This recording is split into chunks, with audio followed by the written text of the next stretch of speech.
Hi guys, my name is Fabian Cancio here for the class of Business Law, and today we're going to be talking about Chapter 11, Content Mastery Video.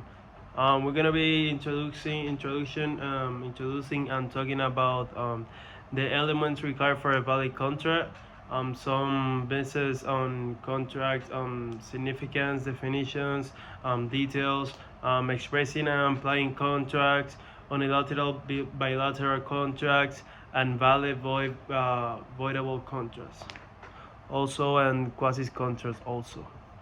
So starting off, we have what is a contract and how are contracts interpret in eye of the law. So a contract is a legally binding agreement between two or more parties that is enforceable by law. It is created when one party makes an offer which is accepted by another party and both parties exchange something of value to fulfill the contract terms. So contracts are ensuring that all parties involved understand their duties. In the eyes of the law, the contracts are interpreted to reflect the mutual intent of the parties as expressed in the terms of the agreement. Courts use established rules of interpretation to determine how the terms of the contract should be understood and applied. These rules ensure that contracts are enforced fairly and disputes are resolved based on the parties' true intentions. Now talking about elements required for a valid contract. So for a contract to be considered valid and enforceable, it must contain several key elements. What these key elements include an offer, where one party makes a clear and specific proposal, acceptance, where the other party agrees to the terms without changes, and consideration, party agrees to the terms without change, meaning there must be something of value exchanged. So it could be like money, goods, even services, and everything. Yeah. Additionally, the parties must have capacity, meaning they are of legal age and sound mind to enter into the contract. The contract must also have legality. The subject must matter. The subject matter must be lawful for the contract to be enforceable. So now finally, in the consent is essential also in both parties because it must freely agree to the terms without duress, undue influence, or misrepresentation. Talking now about unilateral and bilateral contracts. So we're talking about unilateral and bilateral. There are two main type of contracts. The unilateral contract involves a promise made by one party in exchange for an act.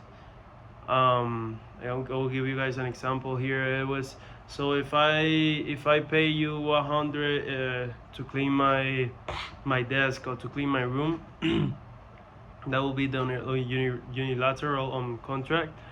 And then the contract is only formed once the act is completed. So next one will be the bilateral contract.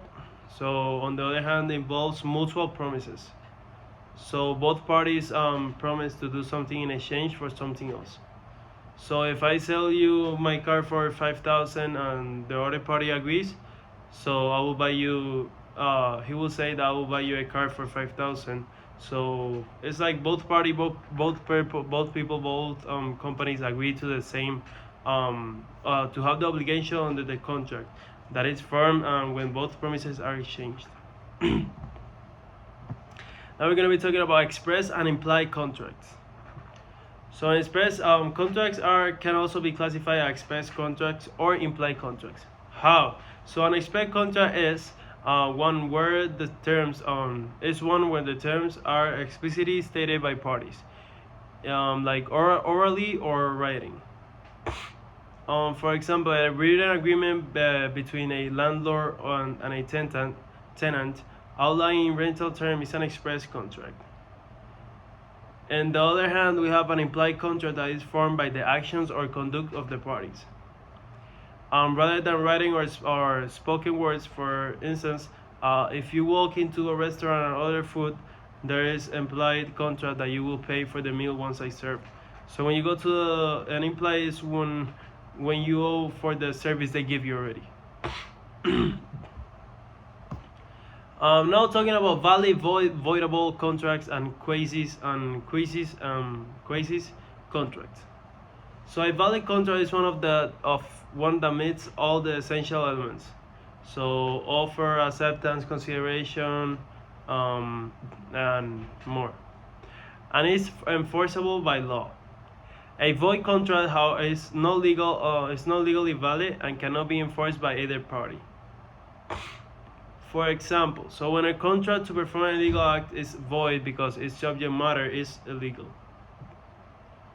A voidable contract is one of where one party has the option to either enforce or cancel the contract. This typically occurs if one of the parties was coerced, misled, or lacked the capacity to use to contract. For example, if someone receives emergency medical services while being unconscious that you don't know that you didn't know about, they're not bound by a contract, but the court may require them to pay for the service to prevent unjust enrichments. So obviously, when you're unconscious, you don't know what's happening. You don't know, but you're obviously in the hospital because you need help. So the law would say that you need to pay for the services because if not, you could die or something. So you gotta pay for the services. Is also like the voidable contract. Like you gotta pay after for the services they give you already. So it's important that now a quasis contract is not a true contract but a legal construct created by the court to prevent unjust enrichment. Like for example, if someone receives emergency medical, they're not by a contract. The court will tell you that you need to pay for the services. We said that. So now it is important to note that quasi contracts are not used when an actual contract exists between the parties. Now we're going to be talking about interpretation of contracts. So when disputing arises over a contract's terms, courts will refer to established rules of contract interpretation. These rules are designed to help judges and lawyers understand the intention of the parties and enforce the contract accordingly. The court will interpret them according to their ordinary meaning. However, when ambiguity exists, the extrinsic evidence, like a testimony or someone that comes for you to talk for your testimony, may be used to clarify or interpret the behind the terms. So other rules of interpretation include giving reasonable meaning to all terms of the contract and interpreting the contract as a whole, considering its text.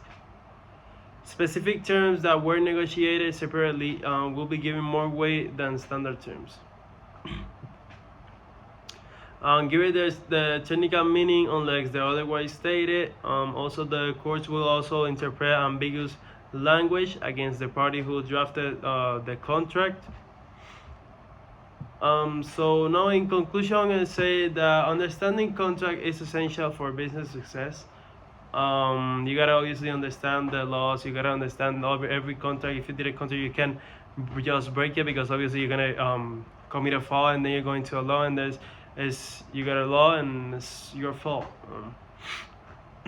So yeah, contracts come in many forms, such as like unilateral, bilateral, express, and implied, and can be valid, void, or voidable also, like we talked already. The courts they establish these rules for interpreting contracts, ensures fairness, and resolves disputes effectively, of course.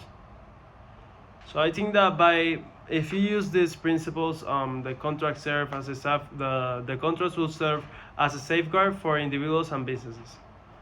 They will ensure that the right and the obligation are clear and enforceable and fairly adjudicated. So yeah, guys, that's much about chapter 11 business law. This is my contract mastery video. Thank you, guys.